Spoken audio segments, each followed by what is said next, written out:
I want you to come to church just to encourage the preacher, but I do want you to know that you do.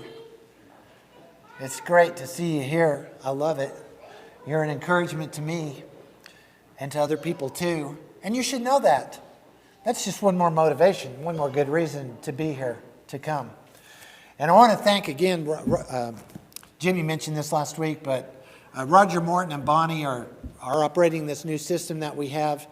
And I saw them this morning, and I just appreciate them so much. And I asked, how are you doing? And they said, we're tired. And I said, good. I don't always listen like I should. So I backed up and said, wait a minute, that's not good. Why are you tired?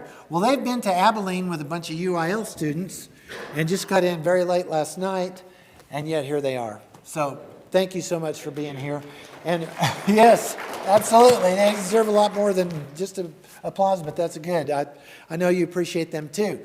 And we had the willingness to serve questionnaire that was passed out today, and I don't know if this is on there or not, but if any of you would like to learn this system, I don't want to take advantage and abuse the Mortons too much and burn them out. So there may be times, especially this summer, they're school teachers. They may want to go visit their family in other places and be gone on a Sunday. So we might need someone else to learn how to do this too. And if you're interested in that, please make that known to Roger and or the other Roger or whoever, and we'll get some people trained to help out with this, because I really am enjoying this system. It's helping me to stay on track. And I know everybody's for that, because if you get too off track, sometimes you can forget about the clock, and we don't want to let that happen. That would be bad. In fact, I've thought about asking Roger if you can put a little clock in the corner of the screen, maybe even with an alarm. And I haven't asked him that yet, because I'm afraid the answer might be yes, and then we might have to do that. But anyway, thank you, Roger, so much for what you're doing, and you too, Bonnie. We've been going through looking in the Gospels at Jesus. That's been our goal for the last year, really, to get a clearer view of him, to understand him more clearly than we have in the past. Because really, that's the key. That is what is going to keep you faithful to him for a lifetime. Jesus said, if I am lifted up, I will draw them into myself. So that's what we want to do in our worship, in our singing, in our prayer, in our teaching and study of God's Word, is to lift up Jesus and to be drawn closer to him. There's a beautiful promise that James writes in his book where he says, draw near to the Lord and he will draw near unto you. Isn't that wonderful? I love hearing that. He also says, resist Satan and he will flee from you. So there's a double blessing there if we will draw near to God. And that's what we want to do in looking at Jesus. Now here recently we've been seeing Jesus near the end of his earthly ministry, when he's headed to Jerusalem for that last week of his life. We recently celebrated that time of the year when Passover takes place, and that's when Jesus went to Jerusalem, was arrested and tried and murdered, and placed in the tomb. And then on the day after Passover, on the first day of the week, he was raised to walk in newness of life, and that is what gives hope for us too. What led up to that? I think it's very interesting to see that Jesus, knowing very well what would happen when he got to Jerusalem, still is involved in his ministry of teaching, encouraging, healing, and comforting people right up to the very end. There's a great lesson right there for us. Sometimes we're distracted by our worries and our cares and our fears from doing what God wants us to do. And it's hard for us to think about what's going on in someone else's life because we're so preoccupied and obsessed with what's going on in our lives. We talked about this morning in our high school class, that a key to having joy in your life is just to remember how to spell the word. J-O-Y. It stands for Jesus, others, and yourself.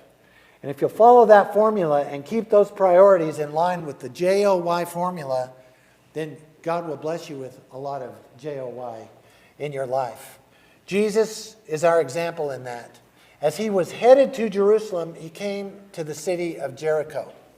I looked on the map. Jericho is not very far from Jerusalem. Maybe 20 miles, I'm not sure. I didn't get out a measuring stick and check the distance, but there was a little scale, or what do they call that, a legend down at the bottom of the map. And I think it's about a day's journey on foot for Jesus and his disciples. But when he came near Jericho, you might recall a couple of weeks ago, we talked about this, he was called out to by this blind man beside the road.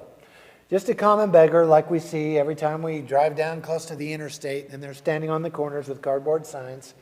It was true in the days of Jesus also, probably to a greater extent, that some people were reduced in order to survive to begging. And that's all a blind person could do. And this blind man, when he heard Jesus was coming, cried out to Jesus. It was near Jericho, and you remember the story that Jesus healed him. After Jesus entered the city, there's something that happened that I think will be an encouragement to you, and that's my hope today. I want to attempt to return the favor to you by being here to encourage everyone and encourage me, to encourage you by looking at this story. We're going to call this a case study, that a man meets Jesus. Luke, was the physician, so we'll just say that Luke wrote a case study of one of the encounters Jesus had with a man. It could have been anybody. It just simply stands for an opportunity. It says in verse 1, and this is the first point, Jesus passed by. Now I know Jesus is not here in human bodily form today, but he is here, isn't he? Because he is God, he is everywhere. And he explicitly promised his disciples at the end of Matthew's gospel, I will be with you to the end of the age. And that's his promise to us too. So I don't think we're too unlike Zacchaeus in the fact that Jesus passing by was an opportunity. Opportunities are all around us. I'm convinced that the problem is not with the existence or non-existence of opportunities. It's just that we often do not see them. It's been said that opportunity is like a big, scary, hairy monster when it's coming towards us. And the temptation is to flee or to hide. But after it passes by, on the backside, opportunity is bald. There's nothing to grab onto. When it has passed by, it's gone. So we've got to be ready. We've got to be looking in order to see opportunities. And Zacchaeus was. I heard a wonderful, touching story. Last week I attended a men's retreat. And I wanted to share it with you today because it's about a man who was willing to look for and accept opportunities. A man who had learned to play the bagpipes. He lived in a small southern community, and it was a part of his heritage. So he learned to play bagpipe, and he got really good at it. And he was requested to perform at many events, especially funerals, because he had mastered the song Amazing Grace. And maybe you've heard Amazing Grace played on bagpipe. And it's really quite beautiful. And so one day, a preacher in that town called him and said, listen, I want to ask you to donate your time to play your bagpipe for a funeral for a homeless man. There's no money in the job. There's almost no family. Just a handful of friends. And I'm going to donate my time. The burial will be at the pauper cemetery. It's way out in the woods. But would you come too and help make it special for this man that just seemed to have hard luck his whole life? And so the bagpipe player was touched by the story of this poor homeless man, and he agreed to do it. He said, yes, I will. I'll come. And so the day of the funeral arrived, and he headed for the pauper's cemetery out in the woods, and as luck would have it, he got lost on those back roads out in the country. And he wandered around for quite some time looking for that cemetery and finally arrived an hour late. And by the time he got there, all he saw were the workmen sitting on their trailer eating their lunch in the fresh mound of soil that had been replaced. And he felt so bad. And he decided, I'm going to do right by this guy. And he went over to the mound of earth and began playing his song. And he was so full of compassion and so deeply moved that perhaps it was his best performance of Amazing Grace. And before long, the workmen laid their lunches aside, took off their hats, and stood with him at the grave, and there were tears in their eyes. And he too, with tears of his own, finally finished up the song. and in silence got in his car and took his leave. And left the two workmen staring after him as he disappeared through the woods. And the older workman standing there said, "You know, I have never seen anything like this in my entire life. And I've been putting in these septic systems for 35 years.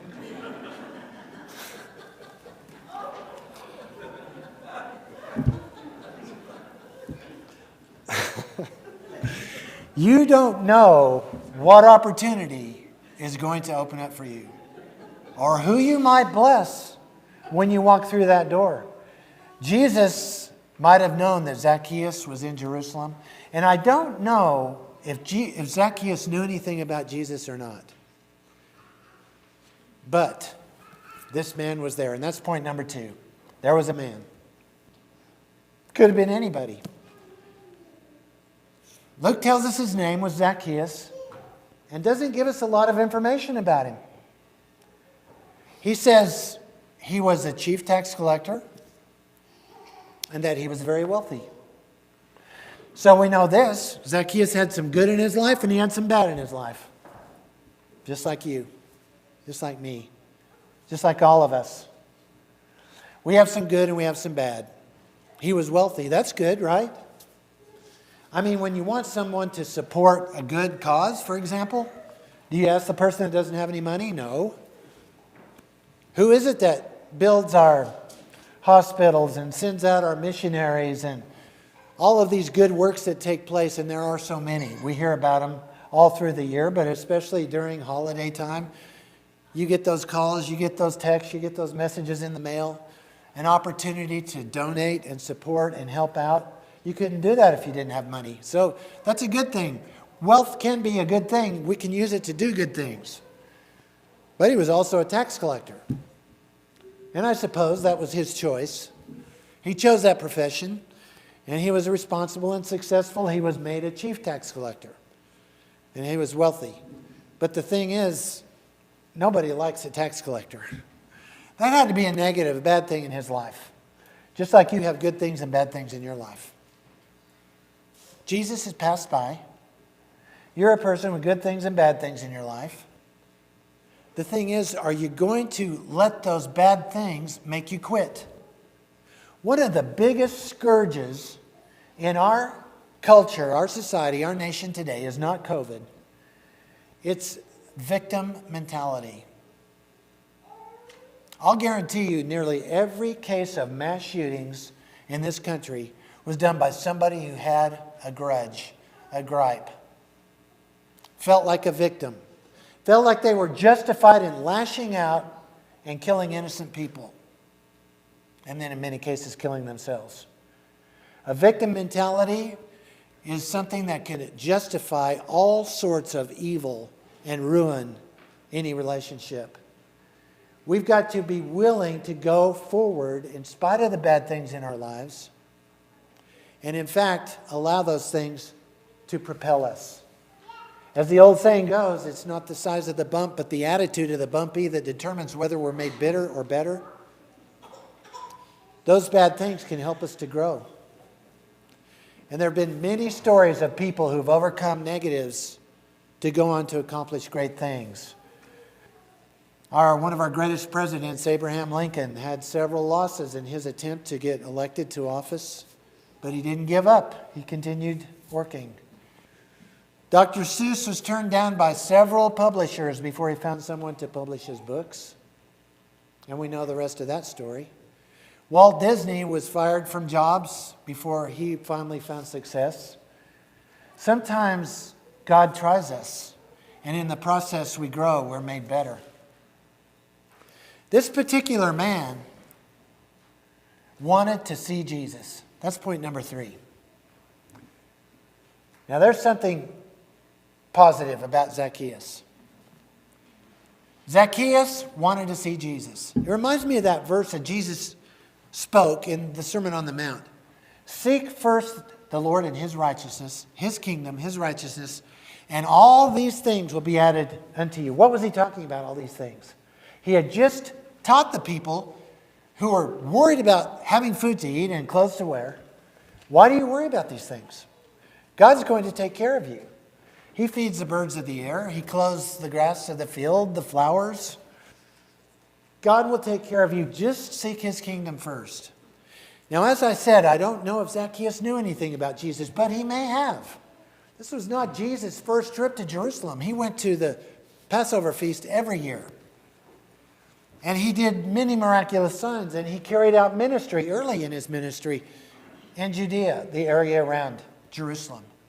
So it's certainly possible that Zacchaeus had heard of Jesus. Or maybe he was attracted because of the great crowd that was gathering as Jesus passed through Jericho. Regardless, he was seeking to know who Jesus was. And I have to tell you that having lived most of my life already, I can look back and see that the good times of my life when God added to me were the times when I was moving towards him and not away from him. And I think others here could probably agree with me from their own experiences too. God will answer that and keep that promise as long as we're moving towards him. So, Zacchaeus wanted to see Jesus, but the next point, I think it's in verse 3 also, he ran into an obstacle. That's where a lot of people's story ends. Well, I can't see Jesus. The crowd's too tall, I'm too short, forget it, I'm going back to work. Running into an obstacle. That's what happened with Zacchaeus, but he didn't stop. And it doesn't stop most people who are determined. The person who believes he can't succeed is very difficult to stop. Belief, faith, whatever it was, Zacchaeus overcame the obstacle. And the next point in verse 4 says, he ran ahead. When you encounter an obstacle, that's what you do. There's got to be a sense of urgency. Indecision kills opportunity. Indecision leads to failure.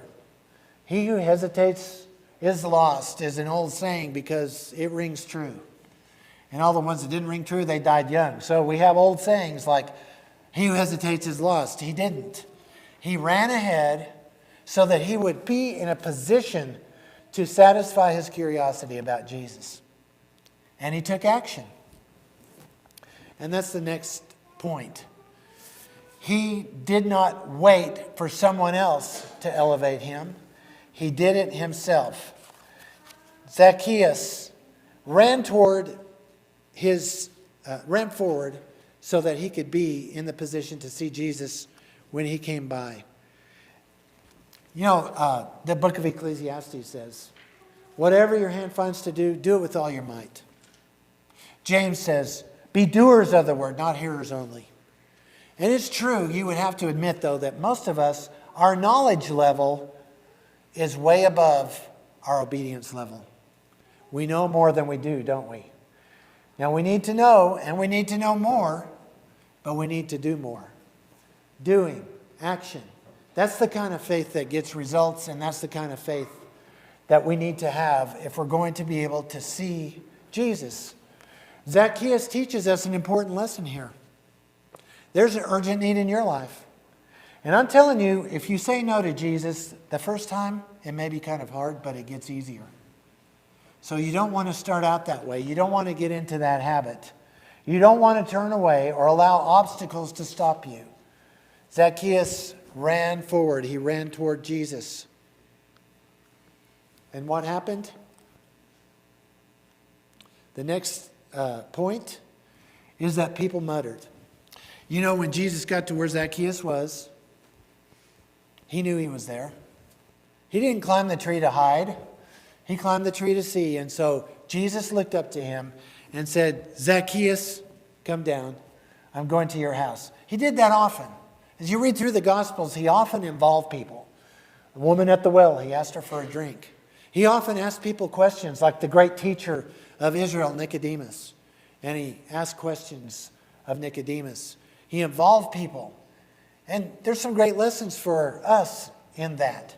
Because Jesus wants to involve you too. He wants to involve you in your own spiritual healing and salvation, in the forgiveness of your sins. But after the people heard Jesus say, I'm going to your house today, here comes another problem.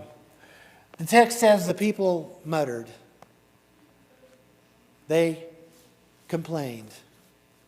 They murmured. That's a big thing in the Bible. And if you've read it, you've noticed it was one of the biggest sins of Israel. Paul uses them in the letter to the Corinthians as an example. He said these things were written beforehand so that they might be an example of for you of what not to do. Not to complain, not to criticize. That's the easiest thing to do, isn't it? The people murmured and said, look at this Jesus. He's going to be in the company of Zacchaeus? Really? Of sinners? But think about, back in the context of this, of what we've read in this series of lessons, to the rich young ruler who came to Jesus, who wanted to see him and find out who he was and ask him a question. But that story didn't have a happy ending, did it? Because he was unwilling to turn away from his great wealth. Well, here again we have a wealthy person. Zacchaeus doesn't even wait for Jesus to give him an ultimatum. He jumps up, stands up, and speaks up and gives up. That's in verse 7. When he says, I will give half of all that I own to help the poor. And if I've cheated anyone, I will give 4 times whatever I took back to that person. And that was enough that for Jesus to know what was in Zacchaeus' heart. And so this story is another one with a happy ending. It's a story that ends with salvation. Salvation for this chief tax collector, despised and loathed by all the people, regarded as a lowly sinner, and yet someone for whom Jesus had compassion, just like he does for you today. Salvation was the purpose for which Jesus came, as he says clearly in verse 10, an often quoted verse. I have come to seek and to save that which is lost. That's the reason he came, and it's the reason why he is still here, to seek and to save that which is lost. And so once we have responded to that purpose of God in our lives, you and I, then we need to take that as our priority too. If it was the purpose and the priority of Jesus, it needs to be yours and it needs to be mine. We need to be conscious of the opportunities that we might have, that we might not even see coming, that we might not know about, but that if we're not looking for, we will miss them. They will pass us by. It didn't pass Zacchaeus by because he didn't allow Jesus to go unnoticed. How about you? If you have, maybe today's the time to change that while we stand and sing.